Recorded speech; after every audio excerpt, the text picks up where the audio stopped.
Basta humawa ka lang dyan sa kahoy. At itulak mo lang. Huwag kang titigil.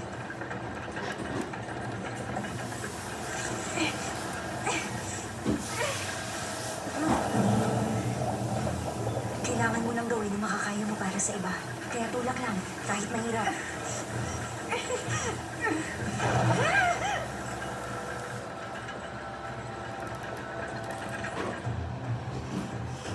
Masyadong makapangyarihan ang warlord para kalabanin. Paano ang mga kasama natin? Kung susundin natin sila, ibabalik din daw sila rito. Hindi tayo sigurado. Timor, bata ka pa. Pero kung kasing edad kita ngayon, baka mag-iba ang pag-iisip mo. Kailangan nila tayo para mapagana ang kanilang machine. Kaya malayo sa plano nilang patayin tayo. Isa pa, kailangan din natin ang tubig nila. Kung kailangan isakripisyo ng ibang kasama para mabuhay ang iba sa atin, mas may kabuluhan ang sakripisyo.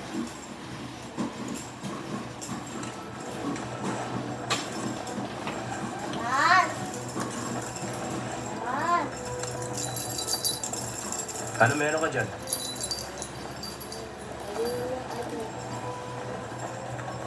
Saan mo nakuha yan? May maganda rin namang nagagawa ang paglilinis ng talaba.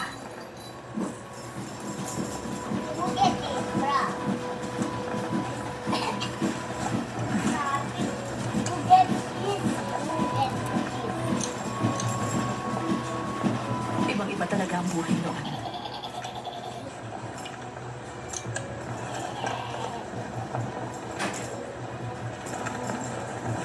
Talaga bang desidido ka na? May pangako ako na alagaan si Willow. Hindi ko na itatanong kung sasama ka. Hindi mo na kailangan itanong dahil sasama ako. Hindi magandang idea yan. Gusto mong ibenta ang mga perlas? Siyempre. Kung ganun, sasama ako.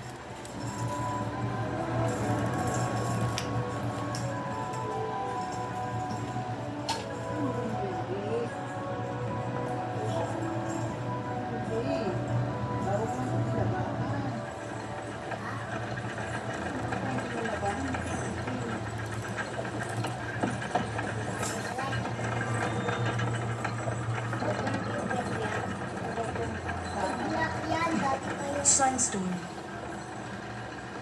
May nakita na akong ganyan dati. Sinong nagbigay sa niyan?